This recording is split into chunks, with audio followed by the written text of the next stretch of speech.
Time கொடுத்தாலும் ஆட்சியில் இந்த மாதிரி சில சட்ட ஒழுங்கல் விஷயங்கள் வரும்போது அதை சுட்டி காட்டி தான் அவங்க எதிர்க்கட்சியா? இல்ல எனக்கு புரியல. டைம் கொடுக்கறதுக்கு ஸ்டாலின் யாரு? டைம் நாம தான் பொதுமக்கள் தான் கொடுத்துருக்கோம். 5 வருஷம் டைம் கொடுத்துருக்கோம். பார்க்கணும், பொறுத்து தான் பார்க்கணும். அவர் வந்து 6 மாசம் டைம் கொடுத்துருக்காருன்னா அவர் என்ன ஜனாதிபதியா யாருன்னு எனக்கு தெரியல. பொதுமக்கள் கொஞ்ச நாள் பொறுத்து பார்த்தோம்னா தான் தெரியும் அவர் என்ன பண்றாரு, எப்படி பண்றாருன்னு. அதே மாதிரி ஒரு குழந்தை பிறந்து 1 மாசம் தான் ஆகுது. அவரு ஆட்சிக்கு வந்து இப்போ 1 மாசம் தான் ஆகுது. அதுக்குள்ளார ஒருத்தன் என்னடான்னா அந்த குழந்தை சாகசம் பண்ணலைங்கிறான், ஒருத்தன் ரன்னிங் ரேஸ் போய் கோல்டு மெடல் வாங்கலைங்கிறான், ஒவ்வொருத்தன் அதை பண்ணல இதை பண்ணலைங்கிறான். அது எப்படி கொஞ்ச நாள் விட்டா தானே தெரியும் அந்த குழந்தை என்னென்ன சாகசம் பண்ண போகுதுங்கிறத பொறுத்திருந்து தான் பார்க்கணும். எடுத்தங்க கவுத்தனால ஒன்றும் பண்ண முடியாது. அதே மாதிரி சார் ரொம்ப சரியாக சொன்னீங்க, கரெக்டு.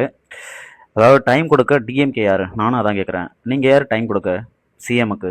சரிங்களா, இன்றைக்கி அவங்க வந்து கரண்ட் சிஎம்.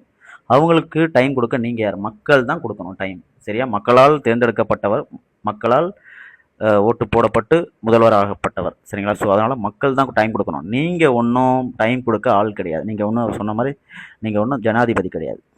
சரிங்களா, நீங்கள் ஒன்றும் ஆளுநரோ கிடையாது. நீங்கள் வந்து டைம் கொடுக்க, ஓகேவா? மக்கள் தான் டைம் கொடுக்கணும். ஸோ இப்போ தான் பிறந்த குழந்தை, அதாவது ஆட்சிக்கு வந்திருக்காங்க. வந்த 1 மாதத்தில் எல்லாம் பண்ண முடியாது, மாற்ற முடியாது. பண்ணியிருக்காங்க, நிறைய பண்ணிட்டாங்க. சரியா, வந்த உடனே போதைப்பொருள் தடுப்பு சட்டம், பெண்களுக்கான பாதுகாப்பு, 200 யூனிட்டு மின்சாரம் ஃப்ரீ, ஓகேங்களா? ஸோ இந்த மாதிரி திட்டங்கள் எல்லாம் கொடுத்துட்டு தான் வந்துட்டுருக்காங்க. சரிங்களா, ரொம்ப தெளிவாக கொடுத்துட்ருக்காங்க.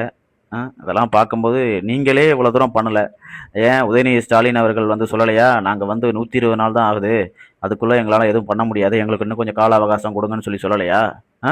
இத்தனை வருஷம் அரசியலில் இருந்தாங்க, அப்புறம் எப்படி நீங்களே எப்படி சொல்லும் பொழுது